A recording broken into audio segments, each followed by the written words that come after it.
The Coast Guard in Newfoundland is still searching today for a missing fisherman in the waters off the northeast coast. He was aboard a fishing boat that sank yesterday near the community of Fleur-de-Lis. The bodies of 2 other men were recovered on shore and a 3rd person was rescued. At an update earlier, a Coast Guard official said time is running out to find the missing man alive. We're reaching the end of the survivability window. The best case for survivability for this individual would have been had he made it ashore. We do need to manage expectations. We're deeply concerned, as I said in the opening statement, and this situation is, the opportunity for a positive outcome is declining rapidly.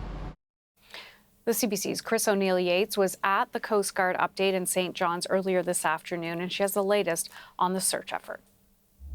Well, Hannah, the search continues. There are 3 Coast Guard vessels in the area, a cormorant in the area as well in the air. It had been grounded briefly because of fog conditions. They're continuing to look with the help of ground search teams, the Coast Guard Auxiliary, and vessels in the area that are out looking for the one missing man. As you mentioned, 2 have been confirmed dead and 1 person survived. This person was found on shore about 100 meters from the shore. It was a 7-meter fishing boat, and they were out fishing for cod in that area. The cod fishery opened this week.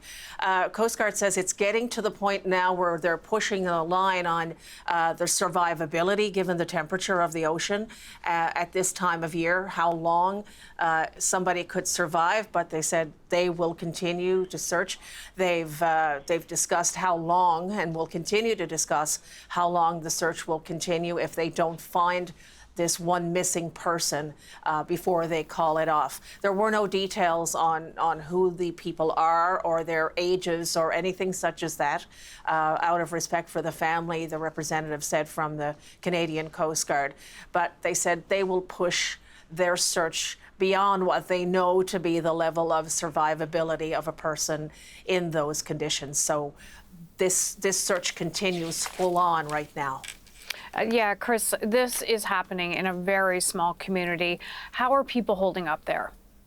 Well, it's, the Baie-Verte Peninsula. It's a bunch of communities scattered throughout the coastline. The raison d'etre of the area is fishing and mining. The community has 150 people. One of the people involved, we don't know which, is from a neighboring community, Coachman's Cove. So you can imagine all of these people are connected, many of them family members out fishing a quota of cod on an afternoon when very little was amiss. The weather was fine and conditions seemed good. I spoke earlier to Tom Rideout. He's a former member of the House of Assembly, the legislature for that area of Baie-Verte, a former fisheries minister and premier, among other capacities. He's also from Fleur-de-Lis and is in the community right now, and he described for me how people are feeling. I don't know, it's hard to find words to describe it. I mean, a shock is one way of putting it, I suppose, but it's like we're all going around as zombies. We don't know what to do. We don't know what to say to each other. When you see a person, you don't know where to start the conversation. It's a terrible, terrible tragedy for any community, but particularly a small community where everybody is so close-knit.